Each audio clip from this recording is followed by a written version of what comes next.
నమస్కారం ఫ్రెండ్స్. ఈ వీడియోలో దళపతి విజయ్ సీఎంగా ఎక్కువ రోజులు కొనసాగాలంటే ఫాలో కావాల్సిన 14 స్ట్రాటజీల గురించి తెలుసుకుందాం. తమిళనాడులో కేవలం 3 వ్యక్తులు మాత్రమే సినిమా ప్రభావాన్ని రాజకీయ శక్తిగా మలుచుకున్నారు. అందులో ఎంజీఆర్ ఒకరు, జయలలిత ఒకరు, విజయ్ ఒకరు. ఫ్రెండ్స్, ఇప్పుడు ఫస్ట్ స్ట్రాటజీ గురించి తెలుసుకుందాం. అధికారంలోకి రావడం కంటే అధికారాన్ని నిలబెట్టుకోవడం చాలా కష్టం. విజయ్ ఎక్కువ కాలం సీఎంగా ఉండాలంటే గ్రహించాల్సిన మొదటి విషయం ఏమిటంటే, స్టార్ పవర్ ఎన్నికలను గెలిపిస్తుంది, కానీ పరిపాలన మాత్రమే మళ్ళా తిరిగి గెలిపిస్తుందని నమ్మాలి. ఎన్నికల సమయంలో అభిమానులు ఓటేస్తారు, కానీ 5 సంవత్సరాల తర్వాత ప్రజలు ఫలితాలను చూసి మాత్రమే ఓటేస్తారు.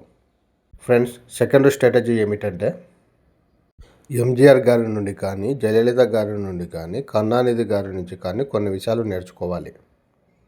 ఎంజీఆర్ గారి నుంచి ఏం నేర్చుకోవాలంటే, పీపుల్తో డైరెక్ట్గా కనెక్షన్ ఎలా ఏర్పరచుకోవాలి, పీపుల్స్తో డైరెక్ట్గా రిలేషన్స్ ఎలా ఏర్పరచుకోవాలో ఎంజీఆర్ నుంచి నేర్చుకోవాలి. జయలలిత గారి నుండి ఏం నేర్చుకోవాలంటే, జయలలితకు అధికార యంత్రాంగంపై పట్టు బాగా ఉండేది. ఆ స్కిల్ అనేది విజయ్ బాగా నేర్చుకోవాలి. కరుణానిధి నుంచి ఏం నేర్చుకోవాలంటే, ఒక పార్టీని ఆర్గనైజేషన్గా ఎలా మలుచుకోవాలనో అది కరుణానిధి నుంచి నేర్చుకోవాలి. డిఎంకే అనేది స్ట్రాంగ్ ఆర్గనైజేషన్ పార్టీ. విజయ్ ఈ 3 మోడల్లోని మంచి అంశాలను కలిపితే దీర్ఘకాల రాజకీయ విజయం సాధ్యమవుతుంది. ఫ్రెండ్స్, ఇప్పుడు థర్డ్ స్ట్రాటజీ తెలుసుకుందాం. విజయ్ తన అభిమాన సంఘాలను రాజకీయ సైన్యంగా మార్చుకోవాలి. ఫ్రెండ్స్, ఇక్కడ గుర్తుంచుకోవాల్సింది ఏమిటంటే, అభిమాన సంఘం అనేది ఎప్పటికీ రాజకీయ పార్టీ కాదు. అభిమానులు పోస్టర్స్ వేస్తారు, టెంట్స్ చేస్తారు, సభలకు వస్తారు. అదే క్యాడర్ అయితే ఇంటింటికి వెళ్తారు, ఓటర్లను కలుస్తారు, సమస్యలను పరిష్కరిస్తారు. అందుకే అభిమానుల సంఘాన్ని పొలిటికల్ క్యాడర్గా మార్చుకోవాలి. ఫ్రెండ్స్, ఫోర్త్ స్ట్రాటజీ ఏమిటంటే, యువతను శాశ్వత ఓటు బ్యాంకుగా మార్చుకోవాలి. యువత విజయ్కి పెద్ద బలము, కానీ యువత ఎమోషన్తో ఎక్కువ కాలం ఉండరు. వారికి ఉద్యోగాలు కావాలి, స్టార్టప్ అవకాశాలు కావాలి, స్కిల్ డెవలప్మెంట్ కావాలి, డిజిటల్ ఎకనామీ కావాలి. ఫ్రెండ్స్, ఎప్పుడైనా గుర్తుంచుకోండి, యువతకు అవకాశాలు కల్పించిన నాయకుడిగా గుర్తింపు వస్తే అది ఒక 20 సంవత్సరాల వరకు రాజకీయ పెట్టుబడి అవుతుంది. స్ట్రాటజీ 5, మహిళా శక్తి. ఒక మహిళ కుటుంబంలో కనీసం 4 నుంచి 5 ఓట్లపైన ప్రభావం చూపిస్తుంది. ఇది ఖచ్చితంగా అందరూ గుర్తుపెట్టుకోవాలి. అందుకే మహిళా సంక్షేమం అనేది రాజకీయంగా చాలా శక్తివంతమైన స్ట్రాటజీ. ఇక్కడ విజయ్ ఏమి చేయాలంటే, మహిళలకు భద్రత కల్పించాలి, వాళ్ళకి స్వయం ఉపాధి, ఆరోగ్య సేవలు, ఉచిత నైపుణ్య శిక్షణ ఇవన్నీ ఏర్పరచాలి. ఫ్రెండ్స్, స్ట్రాటజీ 6 ఏమిటంటే, విజయ్ గ్రామీణ తమిళనాడును గెలుచుకోవాలి. చెన్నై లాంటి సిటీలలో ట్రెండింగ్ అవ్వడం చాలా సులభము, కానీ గ్రామాలలో గెలవడం చాలా కష్టము. ఫస్ట్ విలేజెస్కు ఏమేమి అవసరం అనేది గుర్తించాలి. ఆ విలేజ్లో రోడ్లు కానీ, ఆసుపత్రులు కానీ, నీటి పారుదల కానీ, వ్యవసాయ మద్దతు కానీ బాగా చేయాలి. ఫ్రెండ్స్, ఎప్పుడైనా గుర్తించండి, రైతు సంతోషంగా ఉంటే గ్రామం సంతోషంగా ఉంటుంది. గ్రామం సంతోషంగా ఉంటేనే ప్రభుత్వం బలపడుతుంది. ఫ్రెండ్స్, ఇప్పుడు స్ట్రాటజీ 7 తెలుసుకుందాం. విజయ్ అవినీతి వ్యతిరేకత బ్యాన్ను నిలబెట్టుకోవాలి. ఫ్రెండ్స్, అవినీతి ఆరోపణలు పెరిగితే స్టార్ ఇమేజ్ ఎప్పటికీ కాపాడలేదు. ప్రజలు అన్ని గమనిస్తూ ఉంటారు. టెండర్ల విషయాన్ని గమనిస్తారు, నియామకాల విషయాన్ని గమనిస్తారు, ప్రభుత్వ ఖర్చులను కూడా గమనిస్తారు. వీలైనంత వరకు గవర్నమెంట్లో అవినీతి లేకుండా చూసుకోవాలి. ఫ్రెండ్స్, ఇప్పుడు స్ట్రాటజీ 8 గురించి తెలుసుకుందాం. సోషల్ మీడియా యుద్ధాన్ని సక్సెస్ఫుల్గా చేయాలి. టీవీకి ఎదుగుదలలో డిజిటల్ ప్రచారం పెద్ద పాత్ర పోషించింది.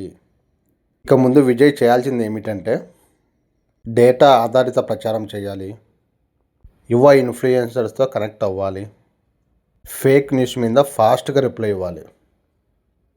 ప్రభుత్వ విజయాలను సోషల్ మీడియా ద్వారా ప్రచారం బాగా చేయాలి. ఫ్రెండ్స్, ఈ కాలంలో రాజకీయ యుద్ధం సగం సోషల్ మీడియాలోనే జరుగుతుంది. స్ట్రాటజీ 9 ఏమిటంటే, ప్రతిపక్షాల బలహీనతపై కొట్టాలి. ఫ్రెండ్స్, డిఎంకే బలం ఏమిటంటే ఆ పార్టీ యొక్క అనుభవము, ఆ పార్టీ క్యాడర్. అదే అన్నా డిఎంకే బలం ఏమిటంటే ఆ పార్టీకి సంప్రదాయ ఓటు బ్యాంక్.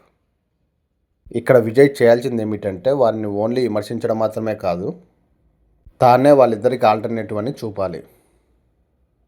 ఫ్రెండ్స్, ప్రజలు ఎప్పటికప్పుడు ప్రశ్నిస్తూనే ఉంటారు. వాళ్ళు తప్పు చేశారు, మీరు ఏం మంచి చేశారని క్వశ్చన్ అడుగుతారు.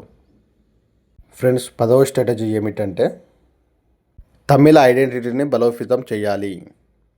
విజయ్ తమిళ భాష, తమిళ చరిత్ర, తమిళ గౌరవం ఈ విషయాలలో స్పష్టమైన దృక్పథం ఉండాలి. అప్పుడు ప్రజలు ఆయనను కేవలం నటుడిగా కాకుండా ఉద్యమ నాయకుడిగా చూస్తారు. ఫ్రెండ్స్, ఇప్పుడు స్ట్రాటజీ 11 చూద్దాం. ప్రాంతీయ నాయకుడు ఎవరైనా సరే జాతీయ రాజకీయాల్లోకి వెళ్ళేటప్పుడు ప్రమాదం ఎప్పుడూ ఉంటుంది. ఎప్పుడైతే జాతీయ రాజకీయాలపైన దృష్టి పెడతారో అప్పుడు స్థానిక సమస్యలు నిర్లక్ష్యం అవుతాయి. మొదట తమిళనాడును బలంగా అభివృద్ధి చేసి ఆ తర్వాత జాతీయ రాజకీయాలకు వెళ్ళడం ఉత్తమం. ఫ్రెండ్స్, స్ట్రాటజీ 12 ఏమిటంటే మంచి అధికారులను ఎంకరేజ్ చేయాలి. ఎప్పుడైనా సరే ఏ గవర్నమెంట్ అయినా సరే విజయం సాధించాలంటే ఒక మంత్రులు మాత్రమే కాదు, ఐఏఎస్, ఐపీఎస్ అధికారులు కూడా సమర్థవంతంగా పనిచేయాలి. సామర్థ్యాన్ని ప్రోత్సహించే నాయకుడిగా విజయ్ పేరు తెచ్చుకుంటే పరిపాలన వేగంగా మారుతుంది. ఫ్రెండ్స్, ఇప్పుడు స్ట్రాటజీ 13 తెలుసుకుందాం. ఎప్పుడైనా సరే రాష్ట్రానికి సంక్షోభాలు వచ్చినప్పుడు, అవి వరదలు కానీ, తుఫాన్లు కానీ, ఆర్థిక సమస్యలు కానీ, ఆ సమయంలోనే ప్రజలు నిజమైన నాయకుడిని చూస్తారు. అలాంటి క్రైసిస్ వచ్చినప్పుడు ఫాస్ట్గా రెస్పాండ్ అవ్వడం, ప్రజల మధ్యకు వెళ్ళడం, కరెక్ట్ ఇన్ఫర్మేషన్ ఇవ్వడం వలన నాయకుడిపైన విశ్వాసాన్ని పెంచుతాయి. ఫ్రెండ్స్, ఇప్పుడు స్ట్రాటజీ 14 గురించి తెలుసుకుందాం. చాలామంది నాయకులు మొదటిసారి గెలుస్తారు, కానీ రెండోసారి గెలిచిన వారే చరిత్రలో నిలుస్తారు. రెండోసారి గెలవాలంటే పరిపాలన ఫలితాలు, అవినీతి లేని ఇమేజ్, బలమైన క్యాడరు, మహిళా మద్దతు, యూత్ మద్దతు, గ్రామీణ అభివృద్ధి, డిజిటల్ ప్రచారం, బలమైన నాయకత్వం కావాలి. ఫ్రెండ్స్, దళపతి విజయ్ మరోసారి సీఎం కావాలంటే కేవలం సినిమా ప్రజాదరణ సరిపోదు. ప్రజల జీవితాల్లో మార్పు తీసుకురావాలి, అభిమానులను ఓటరుగా మార్చాలి, ఓటర్లను జీవితాంతం మద్దతుదారులుగా మార్చడం అసలైన విజయము. ఎంజీఆర్లా ప్రజల హృదయంలో స్థానం సంపాదించి, జయలలితలాగా నాయకత్వం చూపించి, కరుణానిధిలాగా పార్టీని నిర్మాణం చేస్తే విజయ్ తమిళ రాజకీయాల్లో దీర్ఘకాల నాయకుడిగా నిలిచే అవకాశం ఉంటుంది. ఫ్రెండ్స్, ఈ వీడియో మీకు నచ్చితే లైక్ చేయండి, మా ఛానల్ను సబ్స్క్రైబ్ చేయండి.